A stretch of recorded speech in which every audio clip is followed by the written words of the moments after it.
Have you ever been told you're too old or irrelevant by someone half your age? Today on Her True Stories, we're sharing Amanda Gregory's incredible journey of calculated revenge after her new daughter-in-law humiliated her at her own son's wedding. This 67-year-old woman's response to being dismissed as too old will leave you cheering. Make sure you're subscribed to Her True Stories and hit that notification bell, because this story proves that age isn't a weakness, it's a weapon when wielded by the right person. I'm Amanda Gregory, and at 67 years old, I thought I'd seen every kind of heartbreak life could offer. I was wrong. The morning of my son Daniel's wedding dawned with that perfect California sunshine that photographers dream of. I'd spent weeks preparing for this day, shopping for the perfect mother-of-the-groom dress, getting my silver hair styled at the salon, even treating myself to a manicure for the first time in months. After my husband Robert passed away 3 years ago, occasions like this felt both precious and painful. Daniel was my only child, my pride and joy. At 35, he'd finally found someone he wanted to spend his life with, or so I thought.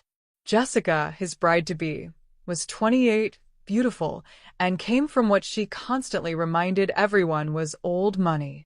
Her family owned a chain of luxury hotels across the West Coast, and she made sure no one ever forgot it. From the moment Daniel introduced us 2 years ago, I knew Jessica barely tolerated me. During family dinners, she'd make subtle comments about my quaint little house, or suggest I might be more comfortable shopping at different stores than the ones she frequented. But Daniel seemed happy, and after losing his father, I wanted nothing more than for my son to have the love and stability he deserved. The wedding venue was spectacular, Jessica's family estate in Malibu, with sweeping ocean views and gardens that belonged in a magazine. No expense had been spared. White roses everywhere, a string quartet, servers in crisp uniforms carrying champagne on silver trays. It was the kind of wedding I could never have afforded to give Daniel, and I was genuinely grateful that Jessica's family could provide this fairy tale day. I arrived early, wearing my carefully chosen navy blue dress and the pearl necklace Robert had given me for our 25th anniversary. As the mother of the groom, I expected to be seated in the front row, but when I approached the ceremony area, Jessica's wedding coordinator, a sharp-eyed woman named Claire, intercepted me.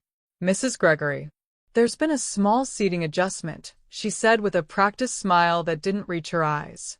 "We're going to have you sit in the third row today.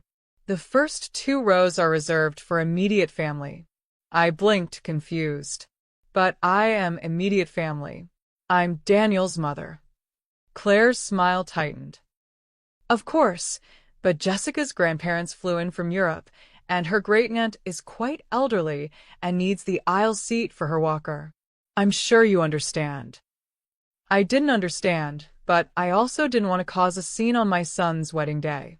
I took my seat in the third row, behind Jessica's cousins who I'd never met, and watched as the first 2 rows filled with Jessica's extended family, people who saw Daniel maybe once a year, if that. The ceremony itself was beautiful.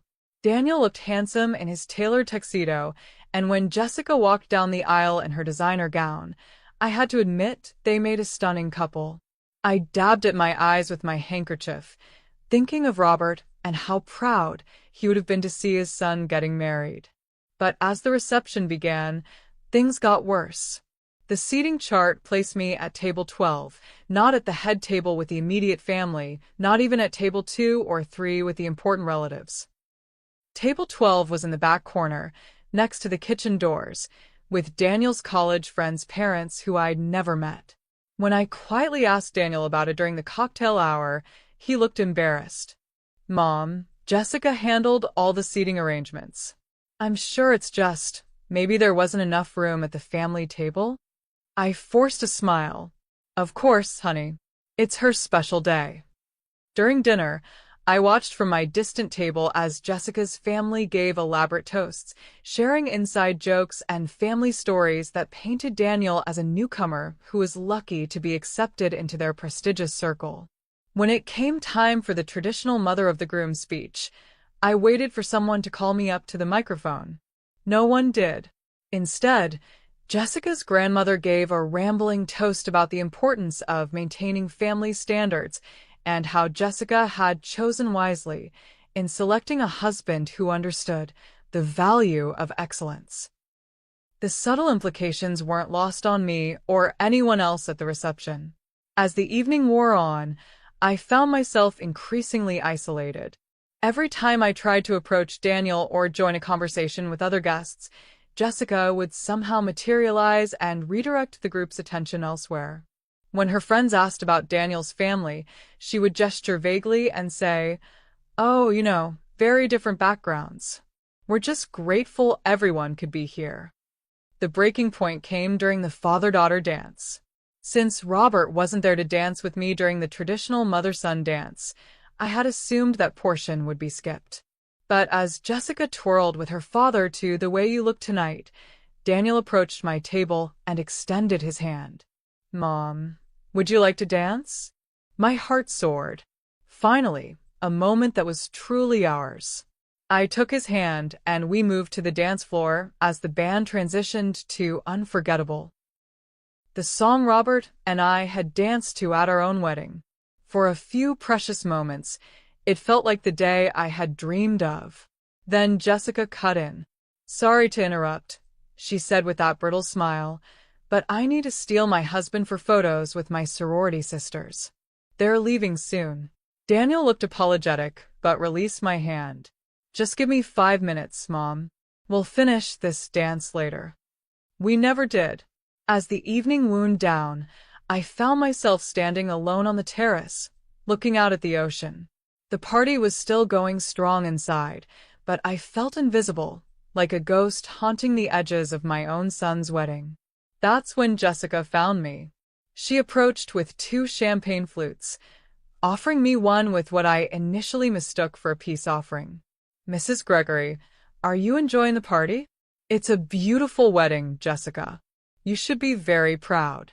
She sipped her champagne, studying me over the rim of the glass. I've been thinking about family dynamics lately, about how important it is for everyone to know their place."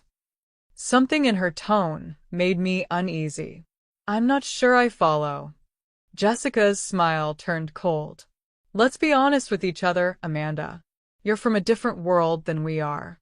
Different class. And while I'm sure you mean well, I think it's important for Daniel to focus on his future now, not be dragged down by the past." My chest tightened. Daniel is my son.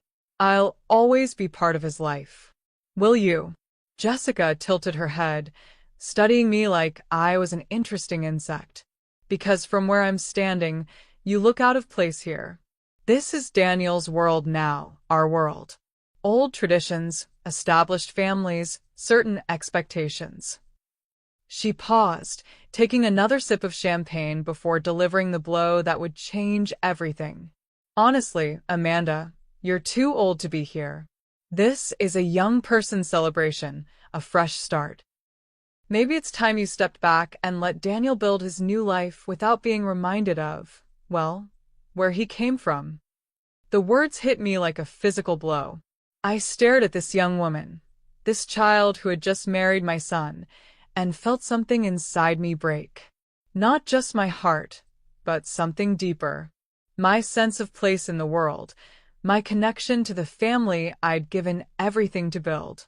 "I see," I managed to say, my voice steady despite the trembling in my hands.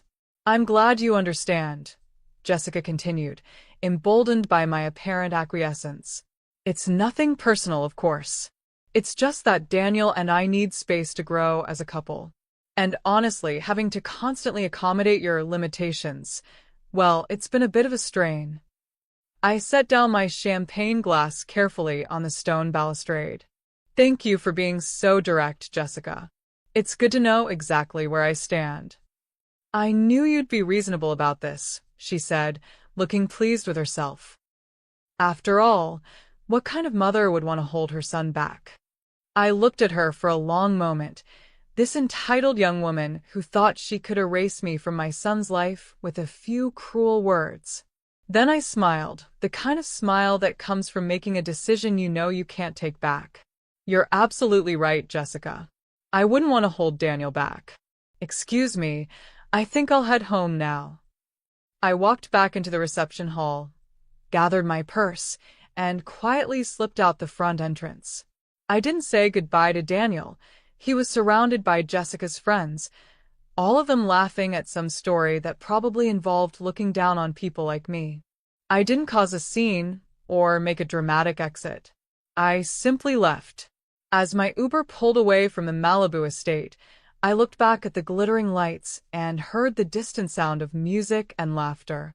Jessica was right about one thing: I was too old to be there.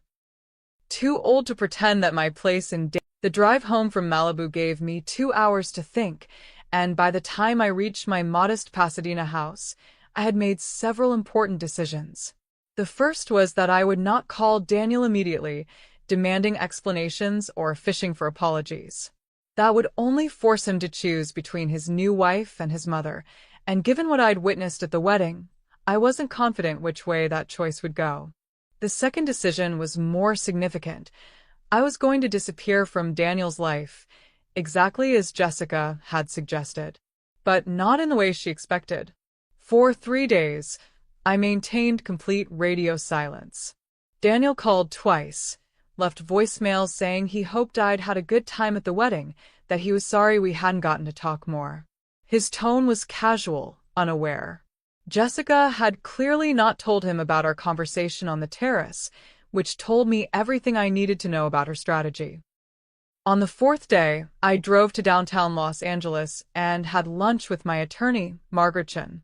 We'd been friends since college, and she'd handled Robert's estate planning.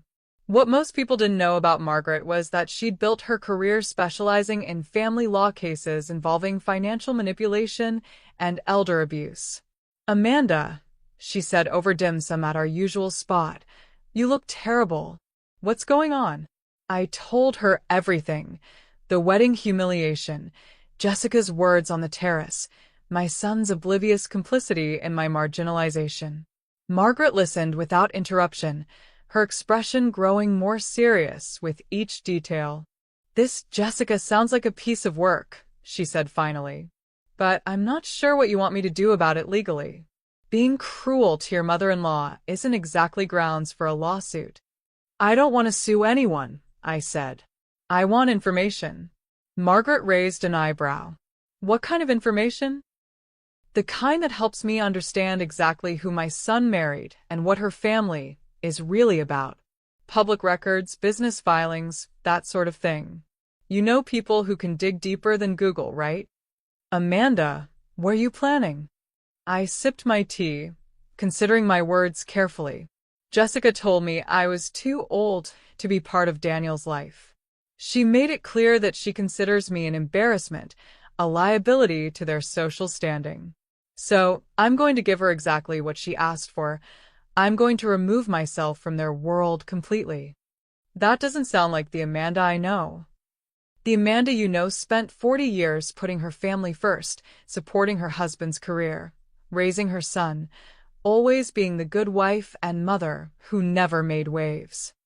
I set down my teacup with deliberate precision. That Amanda got told by a 28-year-old that she was too old and embarrassing to attend her own son's wedding reception. Maybe it's time for a new Amanda. Margaret studied my face. "All right. I'll make some calls.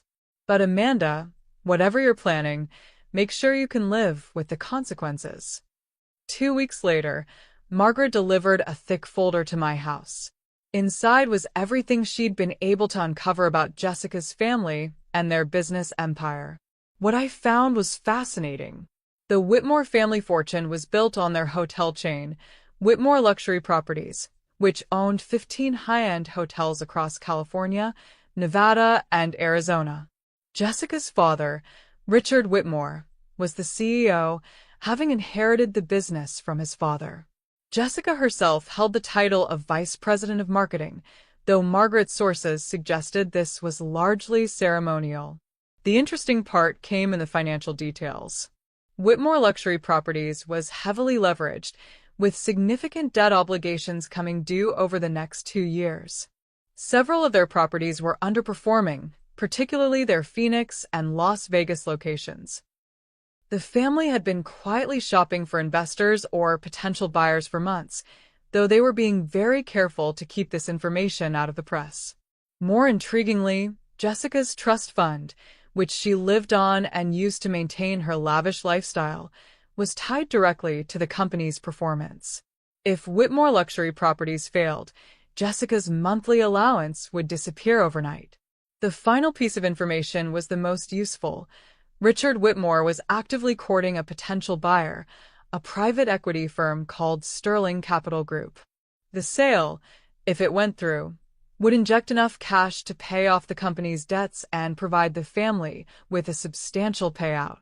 But the deal was contingent on the hotels maintaining their luxury reputation and avoiding any negative publicity that might affect their brand value. I closed the folder and smiled for the first time since the wedding. Jessica wanted me to disappear from Daniel's life because she thought I was an embarrassment, a reminder of his humble origins that might reflect poorly on her family's precious reputation. She was about to learn that making an enemy of someone you consider beneath you is often the most dangerous mistake you can make. Over the next month, I began my own quiet investigation. I reached out to former colleagues from my decades working in nonprofit development and fundraising.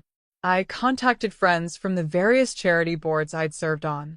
I even called some of Robert's old business associates. What I was looking for were connections, threads that could lead me into Jessica's world from unexpected angles. The breakthrough came from an unlikely source, my neighbor, Mrs. Patterson, whose daughter worked in event planning in Beverly Hills. "Oh, you mean Jessica Whitmore?" she said when I casually mentioned my new daughter-in-law during our conversation over the fence. Sarah's planned several events at their hotels. Beautiful properties, but the staff turnover is terrible. Sarah says they have a real problem with management treating employees poorly. She's heard some horror stories. That evening, I called Sarah Patterson directly. "Mrs. Gregory, of course I remember you. How can I help? I'm curious about the Whitmore hotels. My son just married into the family, and I'm trying to understand the business better." Sarah's tone grew cautious. Oh, "Well, they certainly maintain high standards." I sense there's more to that story. After a pause, Sarah said, "Can I speak confidentially? I like working with Whitmore Properties because they pay well, but honestly, Mrs. Gregory, I've never worked with a company that treats their staff so poorly. The turnover rate is astronomical. I've planned events where half the wait staff was brand new because the experienced people had quit the week before." "What kind of treatment are we talking about?" "Verbal abuse from management, impossible standards, no sick leave, below market wages despite the luxury image. And it comes from the top. I've personally witnessed Richard Whitmore screaming at employees in front of guests. Jessica's not much better. During her engagement party last year, she made a server cry because the champagne wasn't cold enough." I took careful notes as Sarah continued. "The thing is, they're so focused on maintaining this perfect image that they can't afford for any of these stories to become public. Their whole business model depends on being seen as the pinnacle of luxury hospitality. If word got out about how they actually run their operations, it would damage their reputation significantly." I finished. exactly. "And from what I hear, they're in negotiations with some big investment group. Bad publicity could kill that deal." After I hung up, I sat in Robert's old chair and stared out at the garden we'd planted together. For the first time since the wedding, I felt something other than hurt and anger. I felt purposeful. Jessica had dismissed me as irrelevant, a relic from Daniel's past who could be easily pushed aside. She'd counted on my being too polite, too intimidated by her family's wealth and status to fight back. She'd seen my age as a weakness, my working-class background as something shameful. She was about to discover that underestimating a 67-year-old woman with 40 years of experience in organization, networking, and getting things done was the biggest mistake of her privileged life. The beauty of being invisible is that people don't notice when you're gathering information. Over the next 6 weeks, I attended every charity luncheon, book club meeting, and community event on my calendar. But instead of my usual role as a pleasant volunteer, I became a careful listener and strategic networker. At the Pasadena Library Foundation Gala, I struck up a conversation with Elena Vasquez, who ran a nonprofit focused on workers' rights in the hospitality industry. When I mentioned my new connection to the Whitmore family, Elena's expression grew very serious very quickly. "Mrs. Gregory, I don't know how well you know your son's new in-laws, but Whitmore Properties has been on our watch list for over 2 years. We've received dozens of complaints from current and former employees: wage theft, unsafe working conditions, retaliation against workers who try to organize. Have you taken any action?" "We've tried, but the Whitmores have expensive lawyers and political connections. They've managed to settle complaints quietly, often with NDAs that prevent employees from speaking publicly. But we've been documenting everything, waiting for the right opportunity to shine a light on their practices." I sipped my wine thoughtfully. What would constitute the right opportunity? Something that would get media attention. Something that would make their behavior a public issue, rather than just employment law complaints. Right now, they can bury individual cases, but if there was broader public interest.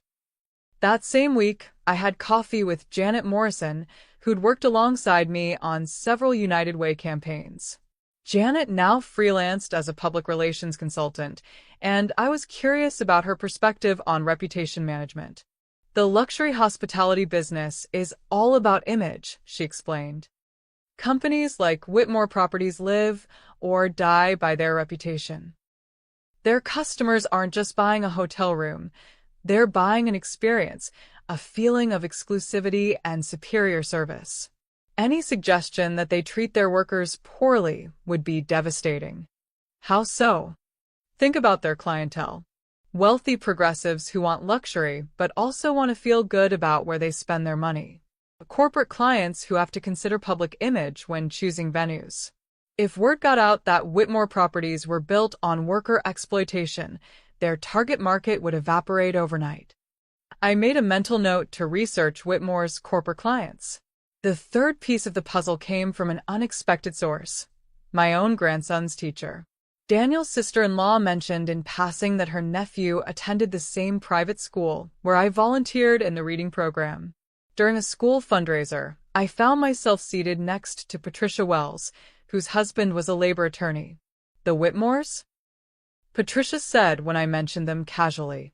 "God, David's been trying to build a case against them for months. They have this pattern of hiring undocumented workers, promising full-time hours, then cutting them to part-time to avoid paying benefits. When workers complain, they suddenly discover irregularities in their immigration paperwork. That sounds illegal. It is, but it's hard to prove systematic intent versus isolated incidents. David's been looking for someone on the inside, someone who could document the pattern of behavior from a management level." That night, I sat at my kitchen table with a notepad and began mapping out what I'd learned. The picture that emerged was clear. The Whitmore family had built their wealth on a foundation of worker exploitation, using their political connections and expensive lawyers to avoid consequences. They were currently in desperate need of an infusion of cash, negotiating a sale that could only proceed if their reputation remained untarnished. And at the center of it all was Jessica, who not only benefited from this system but actively participated in it, treating service workers as disposable while demanding perfection from them. It was exactly the kind of hypocrisy that would resonate with the public if presented correctly. I spent the next week crafting my strategy. I couldn't simply release information about Whitmore Properties' labor practices. That would look like sour grapes from a bitter mother-in-law. But I could create conditions where their behavior would come to light naturally, where their true character would be revealed under pressure. The key was understanding Jessica's weaknesses. She was narcissistic, image-obsessed, and accustomed to getting her way through intimidation and family influence. She was also completely confident in her ability to control narratives and manipulate situations to her advantage. Those traits, which had served her well in a world of wealth and privilege, would become liabilities in a more public arena. My first move was to volunteer with Elena's workers' rights organization. I offered to help with their documentation efforts, and Elena was delighted to have someone with my organizational skills and fundraising experience.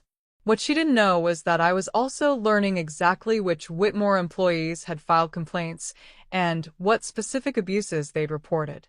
My second move was to reach out to investigative journalists. I contacted Maria Santos, a reporter I'd met during my United Way days who now worked for the Los Angeles Times, focusing on business and labor issues. I didn't pitch her story about the Whitmores directly. Instead, I mentioned that I was volunteering with a workers' rights organization and had noticed some interesting patterns in the hospitality industry that might warrant investigation. Labor abuses in luxury hotels is definitely a story we've been wanting to explore, Maria said during our coffee meeting. The contrast between the guest experience and worker conditions makes for compelling copy. Would you be interested in specific case studies? Absolutely. Do you have companies in mind? I'm still gathering information, but I think I might have some leads worth pursuing. The third part of my strategy was the most delicate. I needed to create a situation where Jessica's character would be on public display, where her treatment of service workers would be witnessed and documented by people who mattered. The opportunity came from an unexpected source, Daniel himself. 6 weeks after the wedding, he finally called to check on me properly. His tone was concerned, almost guilty. "Mom, I feel like we've barely talked since the wedding. Jessica mentioned she had a nice conversation with you that night, but you left so early. Are you okay?" I chose my words carefully. Ai fine, oni. Just adjusting to the idea that you're a married man now. It's a big change. I know, but you're still my mother. Jessica and I were actually talking about having you over for dinner soon. She wants to get to know you better. The irony was almost laughable, but I kept my voice warm and grateful. That would be lovely, Daniel. Great. Actually, we're planning a housewarming party next month. Nothing too fancy, just close friends and family. Would you like to come? My heart rate quickened. A party meant caterers, service staff, and multiple witnesses to how Jessica treated people she considered beneath her. It was exactly the opportunity I'd been hoping for. I'd love to come, sweetheart. Just tell me when and where. After I hung up, I allowed myself a small smile. Jessica wanted me out of Daniel's life, and she was about to get her wish. But not in the way she expected. By the time their housewarming party arrived, I would have everything in place. Journalists primed to investigate the Whitmore empire, workers' rights advocates ready to document abuses, and a network of influential people prepared to amplify whatever story emerged. Jessica had told me I was too old to be part of their world. She was right. I was too old to pretend that character didn't matter, too old to ignore injustice, and far too old to let a spoiled child destroy my relationship with my son without consequences. The game was about to begin, and Jessica had no idea she was already losing. The invitation to Daniel and Jessica's housewarming party arrived on cream-colored cardstock with elegant gold lettering. The event was scheduled for a Saturday evening in early December at their new home in Beverly Hills, a $2.8 million Tudor-style house that Jessica's parents had purchased for them as a wedding gift. I RSVP'd immediately, then spent the next 2 weeks finalizing my preparations. Through Elena's organization, I'd connected with 3 former Whitmore employees who were willing to share their stories with journalists. Maria Santos at the LA Times was investigating the broader pattern of labor abuses in luxury hospitality, and I'd provided her with enough information to focus on Whitmore properties as a case study. More importantly, I'd learned that Sterling Capital Group, The private equity firm looking to buy the Whitmore hotels was conducting their final due diligence review and would make their decision within the next month. The timing couldn't have been better. I also made one additional preparation that Jessica would never have expected. I bought a new dress. Not from my usual department store, but from a boutique in Beverly Hills that catered to wealthy women. The navy blue cocktail dress cost more than I normally spend on clothes in 6 months, but it was an investment. I needed to look like I belonged at Jessica's party, not give her any excuse to dismiss me as out of place. The night of the party, I arrived precisely on time. Daniel and Jessica's house was impressive. All gleaming hardwood floors, crystal chandeliers, and floor-to-ceiling windows overlooking a manicured garden. Servers in black uniforms circulated with champagne and hors d'oeuvres, while a small jazz ensemble played in the corner of the living room. Daniel hugged me warmly at the door, looking genuinely happy to see me. Mom. "You look beautiful. Come in, let me introduce you to some of our friends." Jessica appeared at his side, resplendent in a white designer dress that probably cost more than my monthly Social Security check. Her smile was perfect and completely artificial. "Amanda, so glad you could make it," she said, air-kissing me with practiced efficiency. "You look nice." The slight pause before nice was vintage Jessica, just enough to remind me that my efforts would never quite measure up to her standards. For the first hour, I played the role of the pleasant mother-in-law, making polite conversation with Daniel's friends and Jessica's extended family. I complimented the house, praised the catering, and carefully observed the dynamics around me. What I saw confirmed everything I'd suspected about Jessica's character. She was charming and vivacious with the guests, but I watched her interactions with the service staff. When a server accidentally brushed against her dress while offering champagne, Jessica's expression turned cold. "Excuse me," she hissed, "but this dress costs more than you make in a month. Be more careful." The young woman, who couldn't have been more than 20, apologized profusely, her face burning with embarrassment. Jessica didn't acknowledge the apology, simply turned back to her conversation as if the server had ceased to exist. Later, I witnessed Jessica berating a caterer because the salmon canapés weren't arranged exactly as she'd specified. The caterer, a middle-aged man who was clearly experienced in high-end events, tried to explain that the kitchen layout had required a slight adjustment to the presentation. "I don't care about your kitchen problems," Jessica snapped, loud enough that several guests turned to look. "I'm paying for perfection, not excuses. Fix it, or I'll find someone who can." But the moment that sealed Jessica's fate came near the end of the evening. I was in the kitchen, ostensibly looking for the restroom, when I overheard Jessica on the phone with what sounded like a hotel manager. She was discussing staffing for an upcoming corporate event, and her language was breathtakingly callous. "I don't care if Maria's grandmother died. We have 300 guests arriving tomorrow, and she's scheduled to work. If she can't handle her personal life without it affecting her job, then maybe she's not Whitmore material. No, I don't want to hear about compassionate leave. This is a business, not a charity." What Jessica didn't notice was that one of the servers, a young man clearing glasses from the kitchen counter, was recording the conversation on his phone. I caught his eye and nodded approvingly. He looked surprised but didn't stop recording. After Jessica hung up, she noticed the server and her expression darkened. "What are you looking at? Don't you have work to do?" "Yes, ma'am," he said quietly, pocketing his phone. "Just finishing up in here." As he walked past me toward the door, he whispered, "That was my cousin Maria she was talking about. Our grandmother raised us both." I squeezed his arm gently. "I'm sorry for your loss." "Thank you," he said, then hesitated.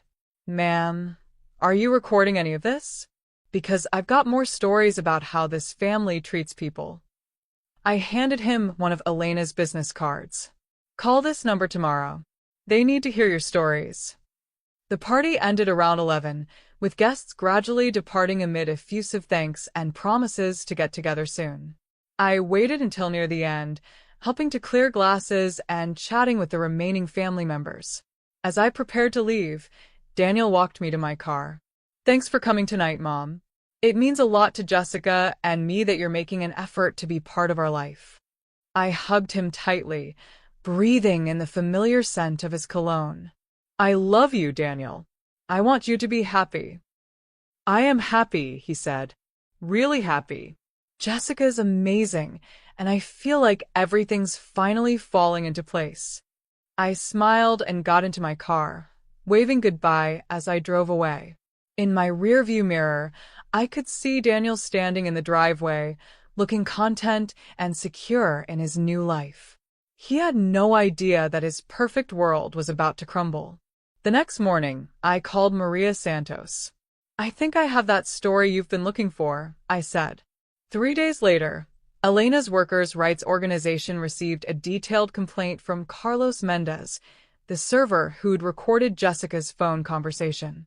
Along with his testimony, Carlos provided contact information for 6 other current and former Whitmore employees who were ready to speak publicly about their experiences.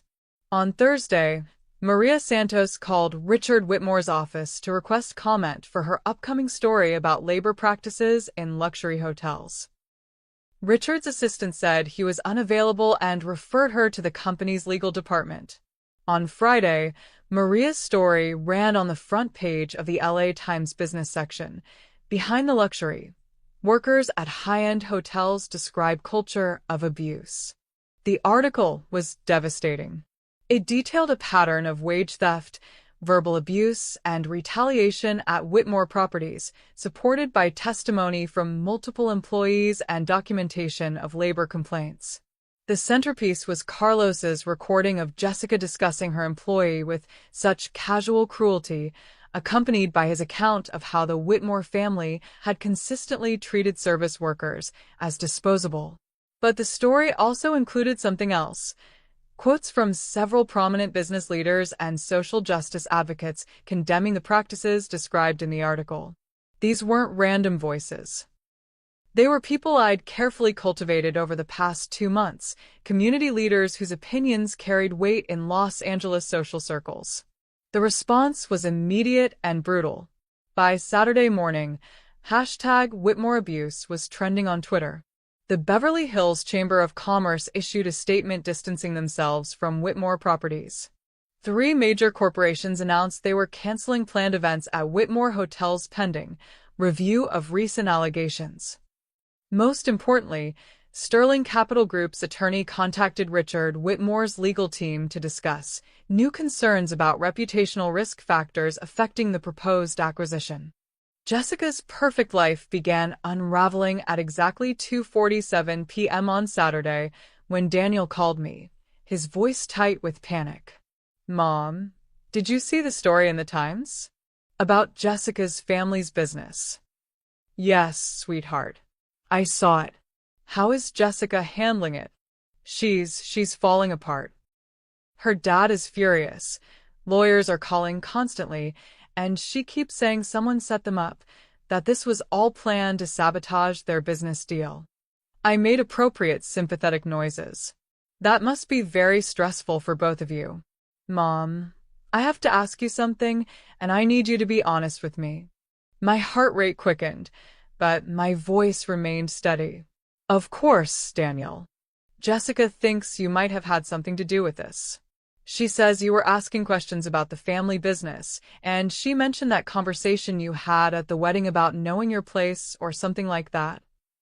I took a careful breath. "Daniel, are you asking me if I called a newspaper and made up stories about your wife's family?" "No, of course not.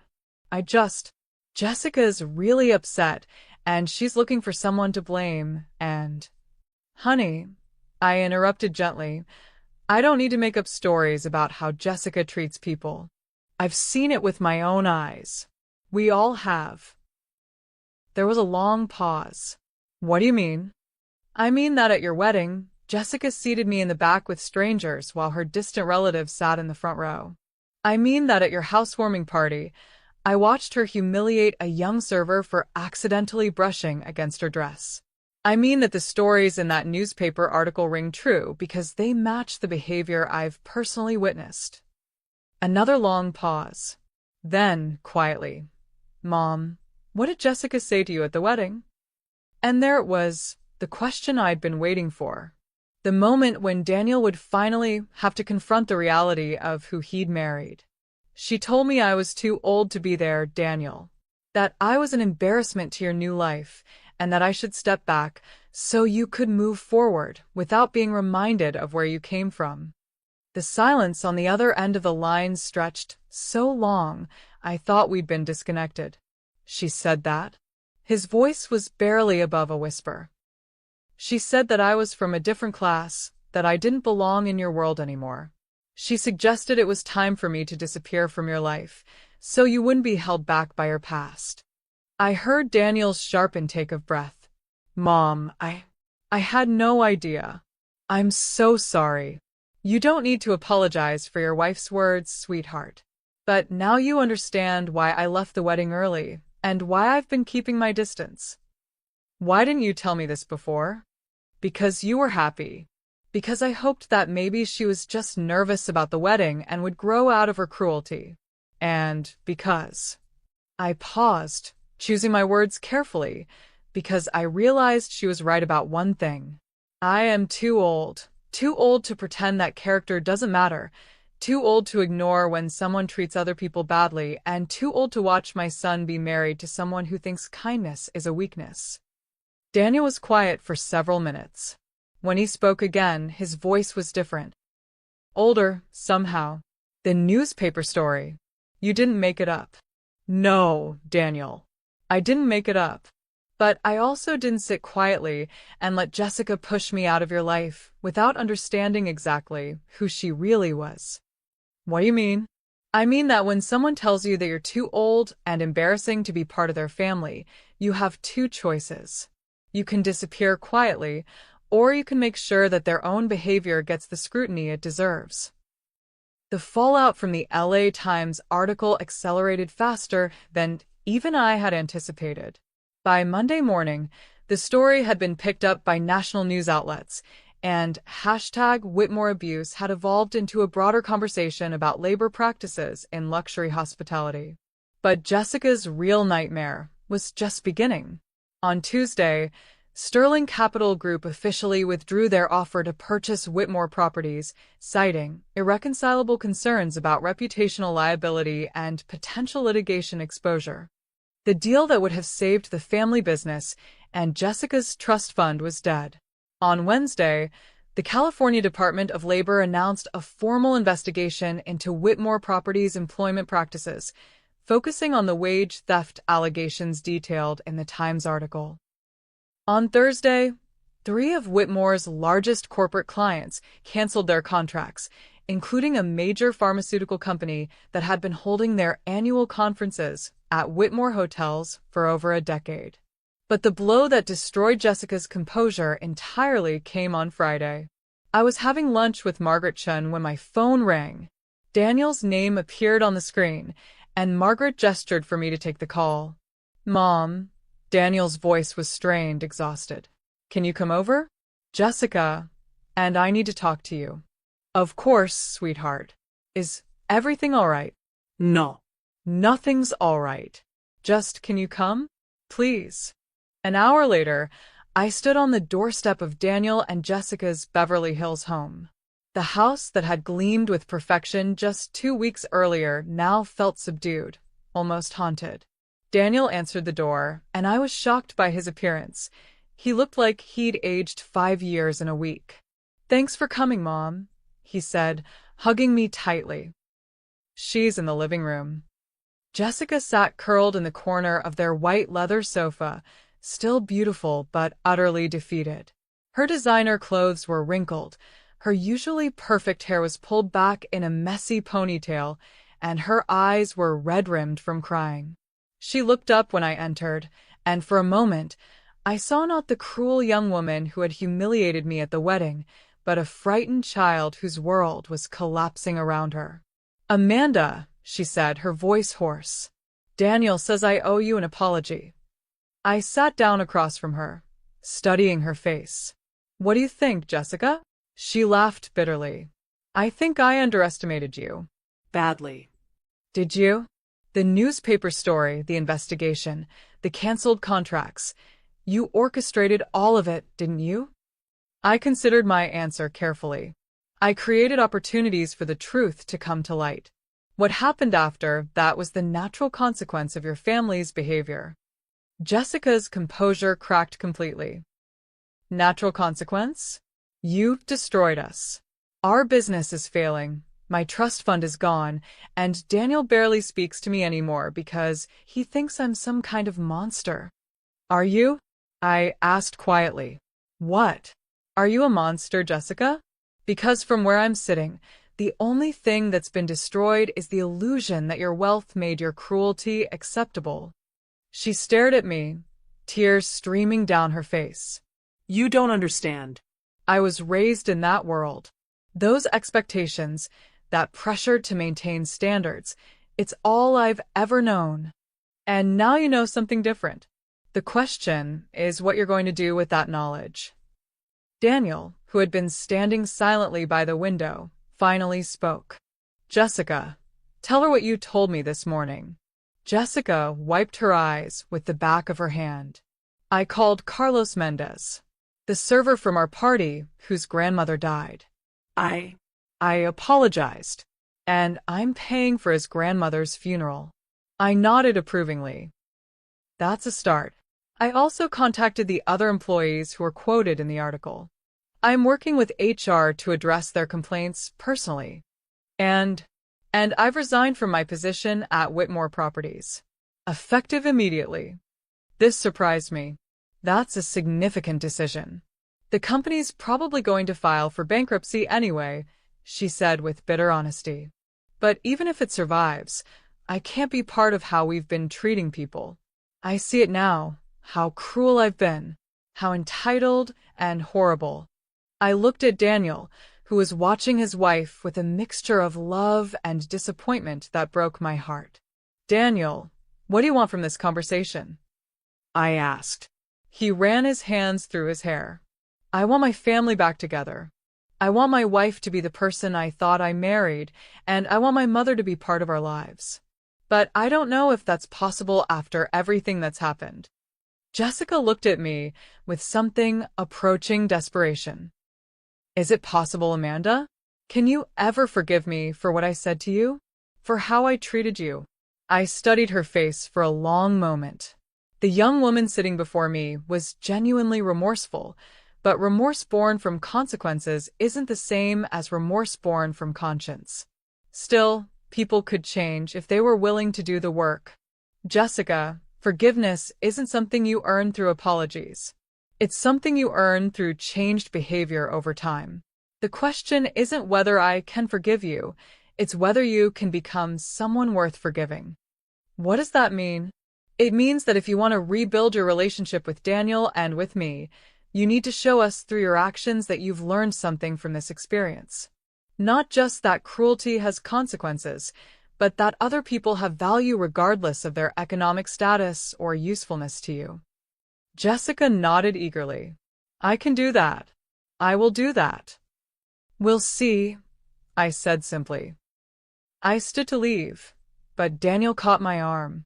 Mom, where does this leave us? All of us. I looked at my son, this good man who had been caught between his love for his wife and his loyalty to his mother, and felt my heart break a little. It leaves us with the truth, Daniel. All of it. The truth about how Jessica treated me, the truth about how her family treated their employees, and the truth about what happens when people think their wealth puts them above basic human decency. I turned to Jessica one last time. You told me I was too old to be part of your family. You were wrong. I'm not too old. I'm experienced enough to recognize character when I see it, and patient enough to wait for people to reveal who they really are. As I walked toward the door, Jessica called after me. Amanda, what you did, destroying our business, our reputation, was that worth it? Was your revenge worth all this damage? I paused at the threshold and looked back at her. Jessica, I didn't destroy your business. I simply made sure that your treatment of other people became as visible as your wealth. If that destroyed your reputation, it's because your reputation was built on a foundation of lies. But people lost their jobs when we had to close hotels. Innocent people suffered because of what you did. For the first time in our conversation, I felt a flash of real anger. Innocent people were already suffering because of what you did. The difference is that now their suffering was no longer invisible. You want to talk about consequences? Let's talk about Maria, the employee whose grandmother's funeral you wouldn't let her attend. Let's talk about the dozens of workers who were cheated out of wages while you bought designer dresses. Let's talk about the culture of cruelty you perpetuated because it was profitable. I stepped closer to her, my voice steady but cold. You're upset because your actions finally had consequences that affected you personally. That's not injustice, Jessica. That's accountability. 6 months later, I received a letter that surprised me. It was handwritten on plain stationery, no expensive letterhead or elegant monogram, and the return address was for a modest apartment in Santa Monica. Inside, Jessica's familiar handwriting filled 3 pages with words I never expected to read. Dear Amanda, I know I have no right to write to you, and I don't expect a response. But I wanted you to know what's happened since our conversation in December, and to say some things I should have said long ago. After Whitmore Properties filed for bankruptcy, I moved out of the Beverly Hills house. Daniel and I are separated, though not divorced. We're both in counseling, together and individually, trying to figure out if our marriage can survive the truth about who I was when we met. I've spent the past 6 months working as a server at a restaurant in Venice Beach. It's honest work, and for the first time in my life, I'm earning my own money without relying on family wealth. More importantly, I'm learning what it feels like to be on the receiving end of the treatment I used to dish out to service workers. It's humbling in ways I never imagined. I've also been volunteering with Elena Vasquez's workers' rights organization. She was hesitant to accept my help at first, and I don't blame her, but she eventually agreed to let me assist with their documentation efforts. Turns out, having been on the management side of labor abuses gives me insight into how these systems work. I wanted to know that I've personally reached out to every former Whitmore employee I could track down. I can't undo the damage we caused, but I'm trying to make whatever amends are possible. Some people have forgiven me. Others haven't. Both responses are more than I deserve. The hardest part has been accepting that Daniel might never trust me completely again. He says I'm becoming the person he thought he married, but that the person he actually married was someone capable of profound cruelty. He's not wrong. I don't know if our marriage will survive. I don't know if I deserve for it to survive. But I'm learning to measure my worth by something other than other people's approval or my ability to make them feel small. You asked me once if I was a monster. I think the honest answer is that I was becoming one, gradually, without even realizing it. Wealth and privilege had insulated me from the consequences of my actions for so long that I'd forgotten other people were real. Thank you for forcing me to see the truth. I know that wasn't your primary goal. You were protecting yourself and seeking justice for people who had been mistreated. But in the process, you may have saved whatever was left of my soul. I don't expect forgiveness. I don't even know if I want it, because forgiveness might make it easier to slip back into old patterns. What I want is to earn the right to look at myself in the mirror without shame. I'm working on it. With genuine respect and regret, Jessica. I read the letter twice, then set it aside and walked out to my garden. Robert and I had planted this garden together 40 years ago, and over the decades it had weathered droughts, storms, and seasons of neglect. But it always came back, stronger each year because its roots ran deep. That evening, Daniel called. Mom, did you get a letter from Jessica? I did. What did you think? I considered my answer carefully. I think she's learning the difference between regret and remorse. Regret is wishing you hadn't gotten caught. Remorse is wishing you hadn't caused harm. Do you think there's hope for us? For our marriage? Daniel, I think there's hope for both of you to become the people you're meant to be.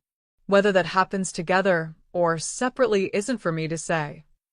I love her, Mom. I know that probably sounds crazy after everything she did, but I love the person she's becoming. The question is whether I can forgive the person she was. That's a question only you can answer, sweetheart. But I will say this, forgiveness isn't about forgetting what happened. It's about choosing not to let someone else's past mistakes define your future. What about you? Can you forgive her? I looked out at my garden, where new growth was emerging from soil that had been barren just months before. I already have, Daniel. Not because she earned it, but because carrying anger was giving her too much power over my peace. 2 months later, Daniel and Jessica invited me to dinner at their new apartment in Santa Monica. It was a far cry from their Beverly Hills mansion, a modest 2-bedroom with secondhand furniture and a kitchen table from IKEA. But it felt more like a home than their previous house ever had. Jessica cooked the meal herself. Nothing fancy, just roast chicken and vegetables, and served it without any help from catering staff. She looked different too. Her designer clothes had been replaced by simple jeans and a sweater, her meticulously styled hair was pulled back in a casual ponytail, and her manicured nails were short and unpolished. But more than her appearance had changed. The brittle confidence that had once defined her was gone, replaced by something quieter but more genuine. Amanda, she said as we sat down to eat, I know this isn't the life Daniel thought he was signing up for when he married me. Is it the life you want? I asked. She considered the question seriously. It's the life I need. For the first time, I'm living within my means, earning my own way, and measuring my worth by how I treat people rather than how they treat me. Daniel reached across the table and took her hand.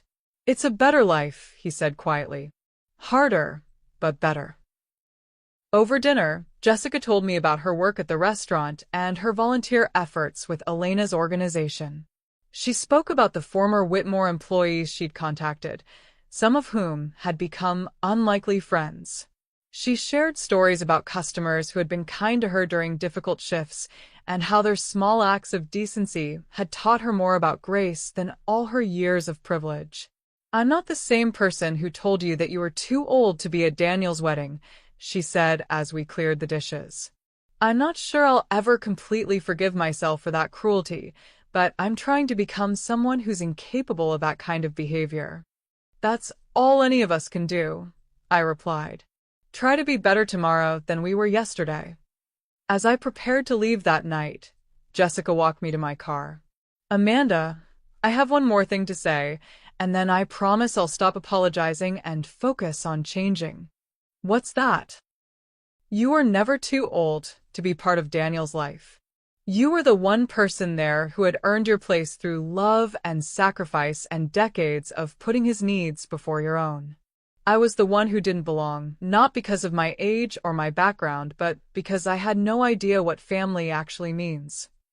I looked at this young woman who had once dismissed me as irrelevant, and saw someone who was finally learning the difference between price and value. Jessica, you belong there because Daniel loved you. The question was never whether you belonged, it was whether you were worthy of the love you'd been given.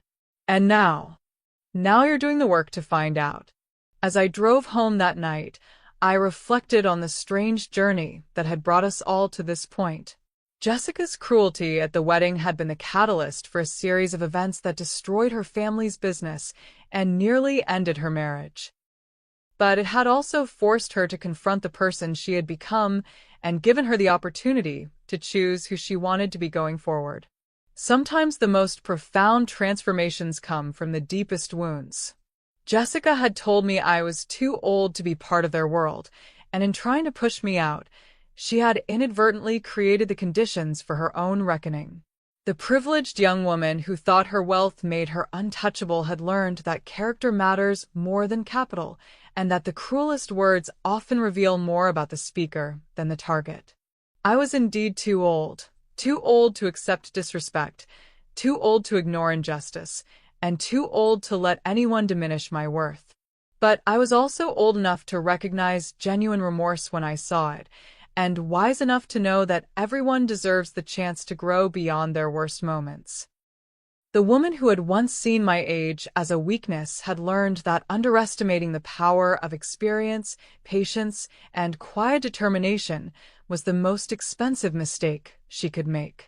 And perhaps most importantly, she had learned that some challenges, when accepted, become the very forces that save us from ourselves. Amanda Gregory proved that being called too old was the biggest gift her cruel daughter-in-law could have given her. If this story of strategic revenge and ultimate redemption inspired you, smash that subscribe button for her true stories right now. Share this with anyone who's ever been underestimated because of their age, and let us know in the comments, what would you have done in Amanda's situation? Don't forget to follow us for more daily, incredible accounts of people who turned their greatest insults into their most powerful victories.